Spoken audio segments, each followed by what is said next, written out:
today in front of the Garden City Jeep Chrysler Dodge dealership weeks after Mr. Michael Bynoe took a gun of a colleague and aimed it at the head of young Mr. John and asked him, "Does this feel or look familiar?" Mr. Bynoe, in a role that charged him with developing the career of young Mr. John, instead tortured and taunted him with a gun while making racial tinged remarks.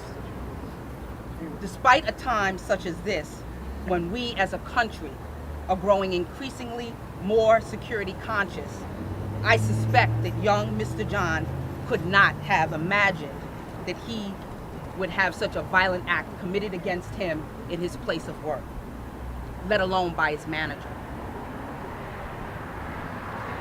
This atrocity is shocking to the sensibilities of those gathered here today and throughout this community. In unity, we are here today to express our outrage and speak out against the injustice that Mr. John suffered. We are also here to thank the District Attorney, Madeline Singers, for further review of the case, in which we anticipate upgraded charges that Mr. Bynoe will face when he returns, or I should say when he's due in court on August 28, 2016. At this time, I invite our Minority Leader, KEVAN Abrahams, to the podium. Thank you, Legislator Bynoe. My name is KEVAN Abrahams. For those in the press who I do not know, it's spelled KEVAN Abrahams, and I am the Minority Leader and a Nassau County Legislator as well. First, I can never say I am glad to be here whenever we're talking about an incident that should never happen in 2016 in this country, or anywhere in the world for that matter. That being said, we are here. And the sensitivities that have been put in place, it's shocking that we are here on this day where those sensitivities still are not addressed. Legislator Bynoe talked a little bit about some of the charges being escalated. I've had subsequent conversations with the District Attorney's Office and those in law enforcement who have assured me that when Mr. Bynoe shows up for his desk appearance, the charges would be escalated to a felony charge.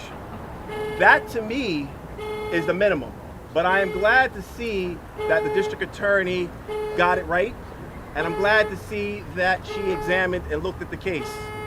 That being said, the outrage that the folks behind us, that the community feels, is not just about the incident that happened here. It's obviously the communication that's necessary with our law enforcement to ensure that public justice occurs on every level of our community. And it may have occurred on this particular case, but we need a proper review of all the facts that were in place so that we can give not just the folks and Mr. Jean the confidence that justice will be served, but we need to be able to give the folks, the little kid on Terrace Avenue or the family on Perry Street, they need to have the confidence that when the police show up that they will do what's responsible and what's required. And that may be the facts, but we need to make sure we have a review so we can put that confidence even forward. Look, folks, this should have never happened.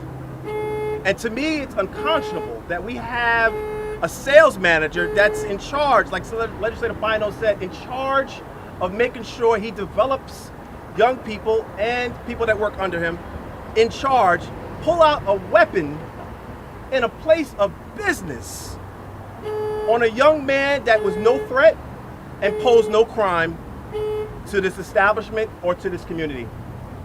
It is unconscionable that in this day and age that we have an individual that's not looking at what's going on in the world, looking at what's going on in the U.S., and not thinking, is this the wisest thing to do, even though the gun may have been unloaded. To me, I believe that that's the most egregious case of all, is that the lack of common sense and sensitivity in this matter. That being said, we look forward to the review of the entire case, and obviously we stand strong and committed to the community that Legislator Bynoe and Legislator SIELA, the mayor, the deputy mayor, the community organizations all represent. We remain committed to our resolve to ensure that every single individual in this community has the confidence in their law enforcement, and obviously, quite frankly, the confidence in the communities that they choose to franchise and choose to purchase items from. But thank you again. At this time, I'll ask the village mayor, Wayne Hall, to come to the podium and share his thoughts. The village surely agreed that this was an egregious incident that happened here. But I must say that we here in the village are dedicated to ensuring that justice is uniform throughout the incorporated village of Hempstead. And with respect to arrests, like the police department follow the letter of the law with how they treated defendants and victims. Criminal Procedure Law sections 150.20 and 150.4 permits an officer to issue a disciplinary ticket for certain crimes. With respect to the arrest of Michael Valenkis, admittedly a sensitive arrest given the nature of the allegations, my police department followed the criminal law procedure when they issued him a disappearance ticket. We have worked very hard at reducing crime in my village, and my police department routinely work on policies and procedures which will continue to decrease in the crime in the village, and has seen an overall decrease in the past few years.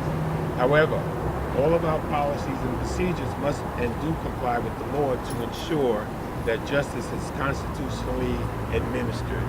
So we're hoping that the DA has upgraded the charges, and whatever Mr. Valenkis is charged with, that he serves his time.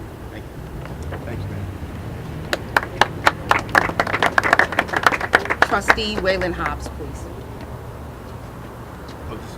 Just before Waylon Hobbs speaks, we are also joined by trustee of the Village of Freeport, Carmen Pinero.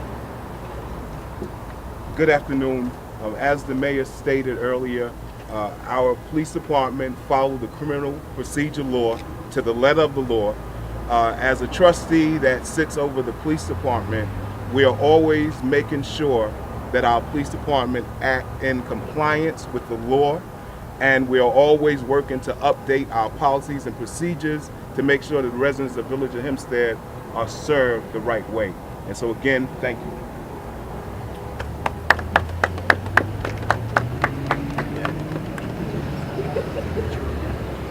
So at this time, we'll field questions. Well, considering that the mayor and the trustee just said that the police acted what the law dictates, was it, and that person was fired by the police, what is it to make sure it's done instead of what's lacking? Well, we think at this point that the process warrants a review. Whether policies that are currently in place were followed remains to be answered, as far as I think the community is concerned. But even further than that would be whether the current policies that are in place, whether they in fact are effective. But KEVAN, maybe you have more current information than I'm asking here, but I called the DA's office an hour and a half ago. They said they were investigating whether or not charges could be upgraded. And at this point, they have no evidence to speak up publicly anyway to indicate that they would pursue that, only that they were investigating whether charges could be upgraded. You said you have some sort of assurance. Yeah, my conversations have been with the DA's office since the middle of last week, which they have assured me that actually they believe that they came out and announced the higher charges in a previous report that came out, I believe, by WPIX, where they announced the higher charges. They said that was already publicly documented, but they felt that they have already notified the defendant's attorneys, have notified the defendant that when he shows up for his desk appearance ticket later on this month, that he will be also facing a higher charge as well. What do you think should be done differently than what Well, I definitely believe that, number one, the highest charge should be out. And Legislator Bynoe and I have discussed this thoroughly.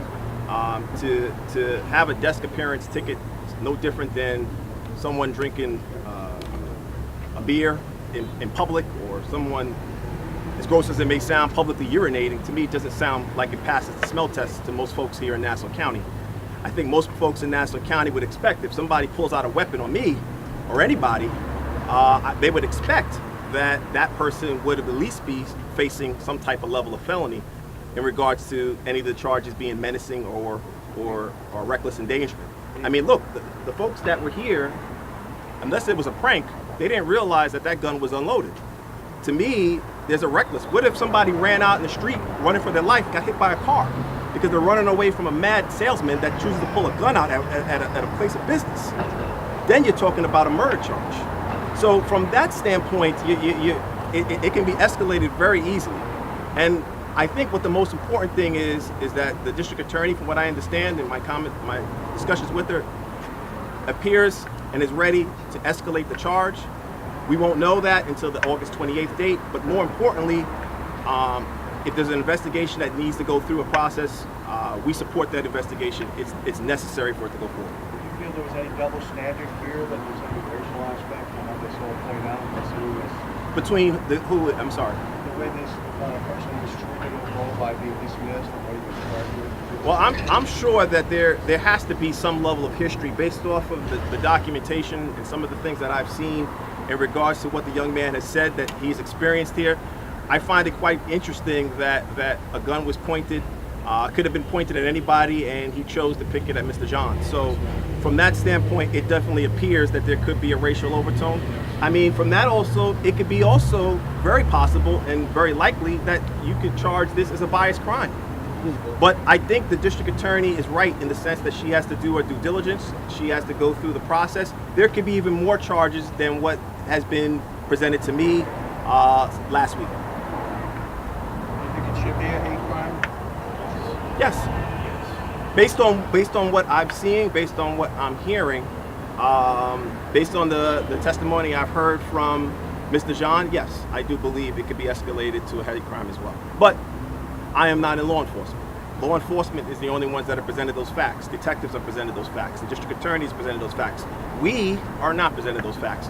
So we need to see the facts. But as we have seen what's been publicly presented to us, yes. Is there someone here from the alleged victim's family, the former employee, that can say anything? I don't believe anyone's I don't present. believe so. Are there any other cases against this man in the workplace, or is it just this one incident so far? I haven't heard any. Only thing I've heard is innuendo. I haven't heard anything in terms of factual cases. But you feel this is relevant for what the community here and throughout the country is going through at this time, with evaluation between the relations between police and our community? Does this have some context here? Well, I believe that community at large feels that there's a lot of questions that remain unanswered, and given the fact that there is a sense that the comment definitely was racially tinged, that there is an overall concern as to how the case will be treated moving forward. Thank you. Thank you. REGINALD And who are you with? I'm president of the Nassau County Chapter of National Action Network. All right. Seeing this correct? And why are you here? The reason for my being here is to see to it that the gentleman from this dealership, the sales manager, is prosecuted to the fullest extent of the law. He has a history of expressing racial epithets, especially to Mark John. I spoke with Mark John's attorney earlier this morning to get the proper details, and he shared with me that he has a history of calling the gentleman nigger and using that word in the facility, as well as telling Mark John that he did not like him. I don't like you. And he pointed the gun in front of him in his face And it says, does this look familiar? Describe the ethnic background of Mr. John. Mr. John is African American. He's a 22-year-old young man who was traumatized by this event.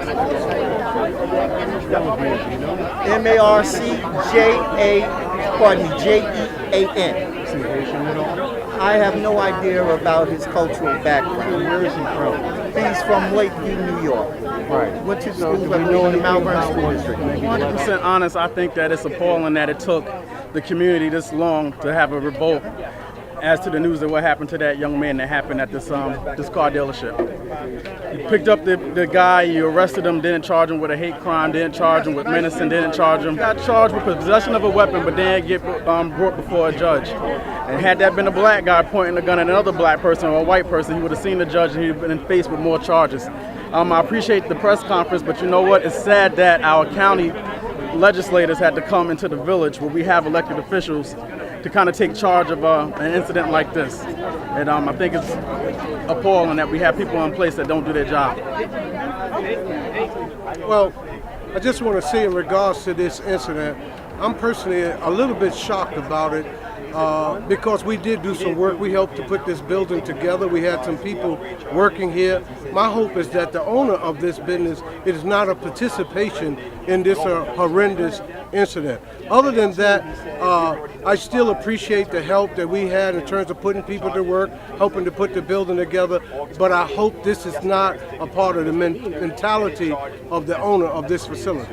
Well, this is a good first start, but it's clear this was a hate crime.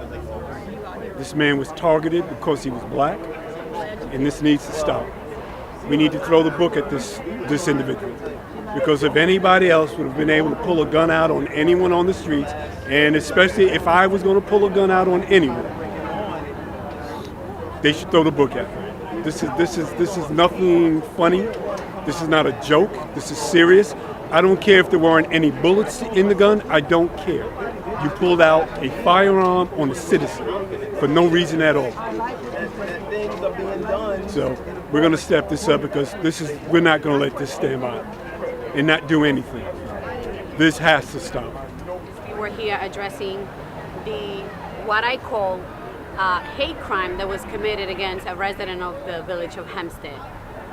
These are the type of things that as a community we need to come together and address. For too long people have gone without being touched in the sense of, I can do this and get away with it. What examples does that give to our children that it can happen to any one of us? It doesn't matter where we come from. And I think that I commend Madeline Singers, our district attorney, for investigating this matter further because it needs to be addressed. In addition to that, where is the business in this situation? I haven't heard any press release from them, whether they condone the individual. I understand that he was fired, but what is it, the new policies that they're going to implement at Jeep Chrysler here in Hempstead? Thank you.